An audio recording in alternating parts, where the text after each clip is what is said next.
Good morning friends, welcome to our YouTube channel dimension of physics. मैं श्री तोंदवाल आपका आपके अपने YouTube channel dimension of physics में स्वागत करता हूं। पिछली क्लास में हमने क्लास 10th के चैप्टर इलेक्ट्रिसिटी को शुरू किया हुआ था, जिसमें हमने प्रॉपर्टीज ऑफ मैटर, चार्ज की प्रॉपर्टी को स्टडी किया था। उसके बाद हमने देखा था टाइप्स ऑफ मटेरियल देखा था। अब उसी सीरीज को आगे कंटिन्यू करते हुए आज हम करंट के बारे में पढ़ेंगे। आज हम किसके बारे में पढ़ेंगे? करंट के बारे में पढ़ेंगे। तो सबसे पहले हम डिस्कस करेंगे what do you mean by current. Current होता क्या है? तो देखिए,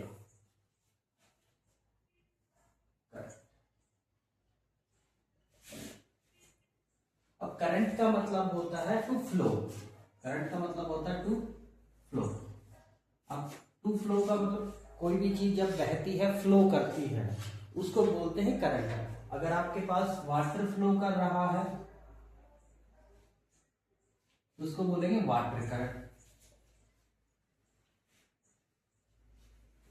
अगर आपके पास विंड फ्लो कर रही है तो उसको बोलेंगे विंड करंट। अब हमारे पास यहां पर क्या है? Charge particle. क्या है? Charge particle. चार्ज पार्टिकल भी चार्ज पार्टिकल है। अब हम क्या चाहते हैं? ये चार्ज पार्टिकल को मूव करवाना चाहते हैं। क्या करवाना चाहते हैं? मूव। जब ये चार्ज पार्टिकल मूव करेगा तो वो जो टर्म हमारे पास आएगी उसको बोलेंगे इलेक्ट्रिक करंट। क्या बोलेंगे? Electric current. तो यहां से आप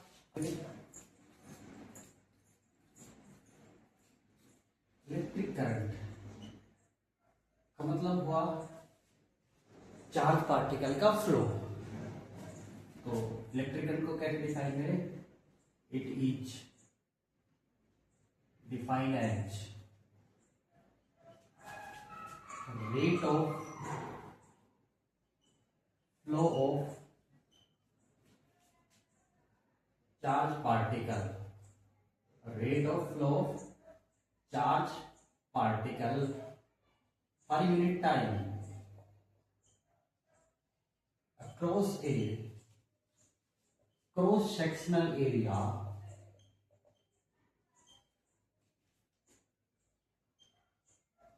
of any conductor is called electric current। ठीक है, अब देखिएगा यहां से इलेक्ट्रिक करंट को आसानी से समझते हैं। It is defined as the rate of flow of charge particle cross sectional area of any conductor is called electric current. ठीक है, मान लीजिए हमारे पास एक कंडक्टर है, ये कोई कंडक्टर है। और ये जो एरिया है, ये एरिया मान लीजिए चार्ज पार्टिकल यहां से आएंगे, एंटर करेंगे। ठीक है, यहाँ से कोई चार्ज पार्टिकल आया, यहाँ से कोई चार्ज पार्टिकल आया, यहाँ से कोई चार्ज पार्टिकल आया। अब ये जो एरिया है यहाँ पर, तो ये जो एरिया है, जिस एरिया से चार्ज पार्टिकल एंटर करेगा, यानी जिस क्रॉस सेक्शन से एंटर करेगा, उसको बोलते हैं क्रॉस सेक्शनल एरिया। उसको क्या बोलते हैं? Cross sectional area. ठीक है, अब मान लीजिए हम यहाँ पे एक छोटा सा, यहाँ पे एक क्रॉस सेक्शनल एरिया मान लेते हैं। अब मान लीजिए एक सेकंड के अंदर 1 2 3 4 चार्ज पार्टिकल फ्लो कर रहे हैं। एक सेकंड में हमने देखा कि चार्ज पार्टिकल फ्लो कर रहे हैं। तो यहां से करंट क्या आएगा? फिर फौरन क्या, क्योंकि करंट क्या है? एक सेकंड के अंदर कितना करंट फ्लो कर रहा है किसी भी पर्टिकुलर क्रॉस सेक्शनल एरिया से, वही आपका करंट होगा। तो करंट क्या है? चार्ज पर यूनिट टाइम, एक सेकंड के अंदर, इन 1 second, how many charge particle is flow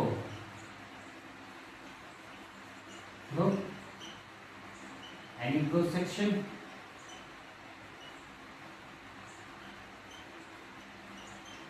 यही तो हमारा करंट है।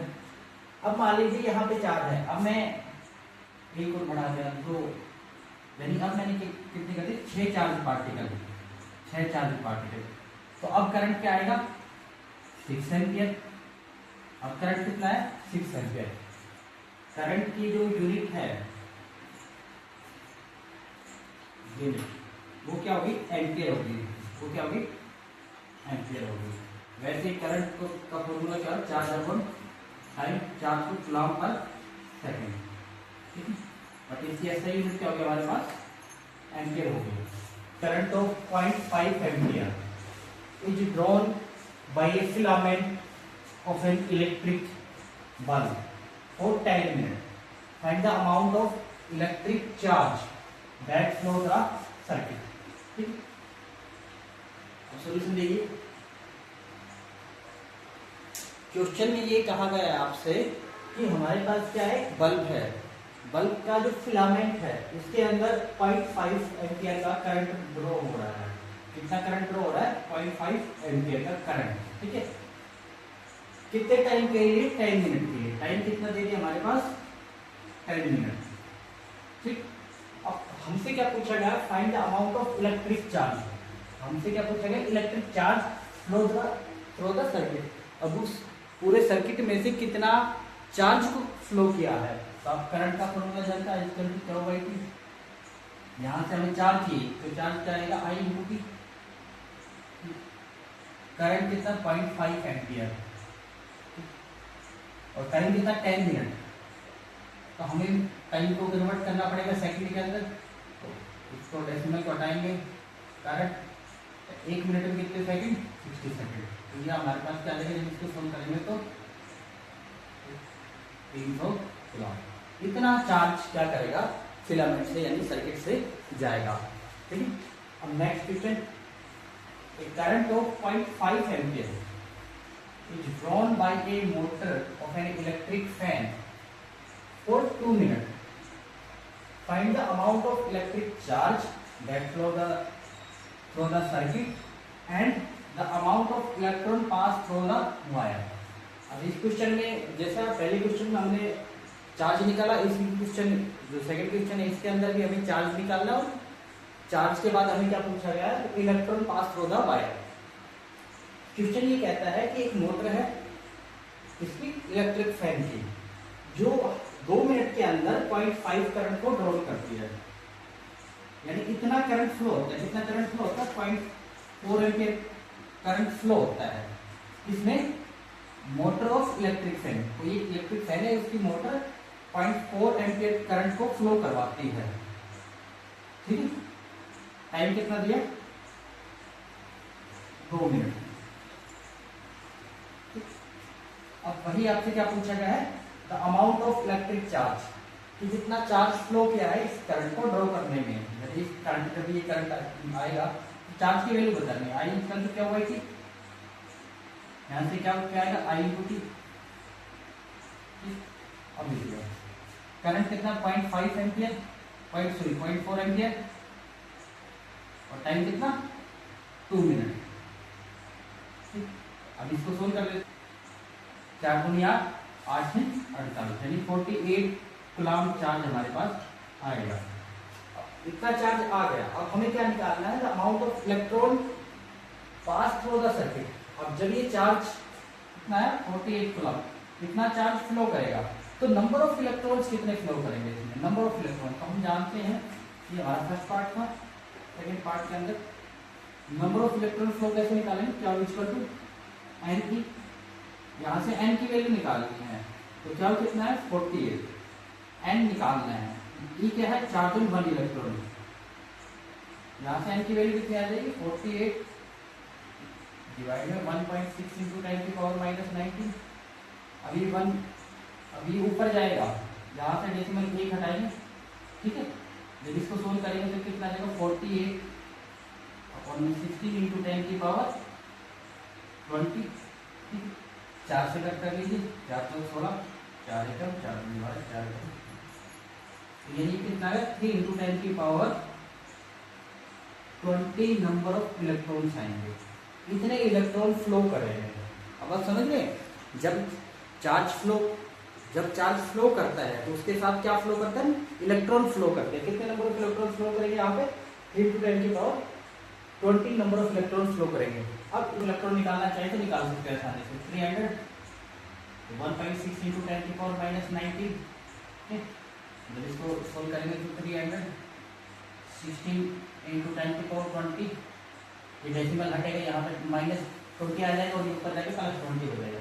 2 से कट करेंगे, 2 से 8 पर, 2 से 150, ठीक है। अब भी ये सोल्व हो सकता है ये 2 से 4 पर, 2 से 75 पर, ठीक है। 75/4 × 10⁻20, यहाँ से ये 0 और ले लेंगे तो 750 × 10⁻19/4। अब इसको और सोल्व करेंगे 2 से, 2 3 6, 2 7 14 और 2 5 10, ठीक है। अब इसको और भी सोल्व कर सकते हैं, 3750 × 10⁻18। अब इसको और फर्दर सोल्व करेंगे 2 से, 2 एकम ये 17, 2 8 16 18 पर, ठीक है। उसके बाद 1 0 2 7 14 2 5 15, यानी कि नंबर ऑफ इलेक्ट्रॉन्स हमारे पास कितना आएंगे, 1875 × 10⁻18। इतने नंबर ऑफ इलेक्ट्रॉन फ्लो करेंगे बल्ब फिलामेंट से। Why does the electric charge flow. अभी जो इलेक्ट्रिक चार्ज है ये क्यों फ्लो करता है, किसके कारण से फ्लो करता है। अभी हमने देखा ना, जब ये फ्लो करेगा तो करंट आएगा। अभी फ्लो ही क्यों करता है, क्या रीजन है, क्या चीज है जो इसको फ्लो करवाती है। तो देखिए, electric charge in a conductor flow due to presence of potential difference across the end of the conductor. Potential difference is another word called voltage. अभी किसके कारण से फ्लो करता है, पोटेंशियल डिफरेंस के कारण से। मान लीजिए, ठीक है, अभी चार्ज फ्लो किया, ये कोई चार्ज है, क्या इसको मैं फ्लो करवाऊंगा, फ्लो करवाएंगे तो किसके कारण से फ्लो करेगा, पोटेंशियल डिफरेंस के कारण। किसके कारण से फ्लो करेगा, ये पोटेंशियल डिफरेंस के कारण से। पोटेंशियल डिफरेंस क्या होता है, वोल्टेज ऑफ बैटरी। आपने बैटरी देखी है, ठीक है, उसकी वोल्टेज को क्या बोलेंगे, पोटेंशियल डिफरेंस बोलेंगे, ठीक। अब बात करते हैं कि पोटेंशियल डिफरेंस आता कहां से है, कहां से आता है पोटेंशियल डिफरेंस। हमने बताया आपको, पोटेंशियल डिफरेंस यानी कि पोटेंशियल का डिफरेंस होगा तभी चार्ज फ्लो करेगा, उसी के कारण से चार्ज फ्लो करेगा। अब ये पोटेंशियल डिफरेंस आता कहां से है, तो कौन सी चीज है जो पोटेंशियल डिफरेंस को प्रोवाइड करवाती है। तो देखिए, which entity provide the potential difference. अब हमारे पास क्या है, बैटरी है। बैटरी किसे मिलती होती है, दो या दो से ज्यादा सेल्स से, ठीक है। ये वो बैटरी का पॉजिटिव टर्मिनल है, ये बैटरी का नेगेटिव टर्मिनल है। अब ये हमने यहाँ से एक एलिमेंट से कनेक्ट कर दिया। अब देखिए, ये बैटरी का जो कैथोड है यानी कि पॉजिटिव टर्मिनल, ये बैटरी का negative terminal anode. Cathode and anode present at the end of the battery provide electric energy for the charge to flow in the wire. अब इस वायर में से ये जो पॉजिटिव टर्मिनल है, ये नेगेटिव टर्मिनल है, इनका जो डिफरेंस है, यही से चार्ज क्या करेगा, फ्लो करेगा। यही हमारे पास क्या प्रोवाइड कर रहा था, पोटेंशियल डिफरेंस प्रोवाइड कर रहा था। अब जो हमारा चार्ज इस तरीके से फ्लो करेगा, ठीक है, तो चार्ज फ्लो कर रहा है पॉजिटिव टू नेगेटिव। चार्ज कहां से फ्लो कर रहा है, पॉजिटिव टू नेगेटिव, ठीक है, पॉजिटिव टू नेगेटिव। लेकिन जो हमें करंट की जो डायरेक्शन मिलती है, करंट की डायरेक्शन को हम, करंट की डायरेक्शन कहां से कहां माने, opposite to the direction of electron. जी, जो करंट है, करंट की डायरेक्शन क्या होगी, opposite to the direction of flow of electron, ठीक है। आज के लेक्चर में हमने करंट के बारे में पढ़ा, उस पर न्यूमेरिकल किए, 2 कंसेप्चुअल क्वेश्चन देखे, ये पता किया कि करंट किसके कारण से फ्लो हो रहा है, क्यों फ्लो हो रहा है। अगली क्लास के अंदर हम पोटेंशियल के बारे में पढ़ेंगे, डीपली पोटेंशियल डिफरेंस के बारे में पढ़ेंगे, उस पर न्यूमेरिकल क्वेश्चन करेंगे। इसी तरीके से हम डेली आपको एक टॉपिक लेंगे, उस पर हम बिल्कुल डीपली डिटेल से डिस्कशन करेंगे, उसके बाद उस पर कुछ क्वेश्चन करेंगे। होपफुली आज का वीडियो लेक्चर आपको पसंद आया होगा। If you like our video lecture then please like, share and subscribe. Thanks for watching.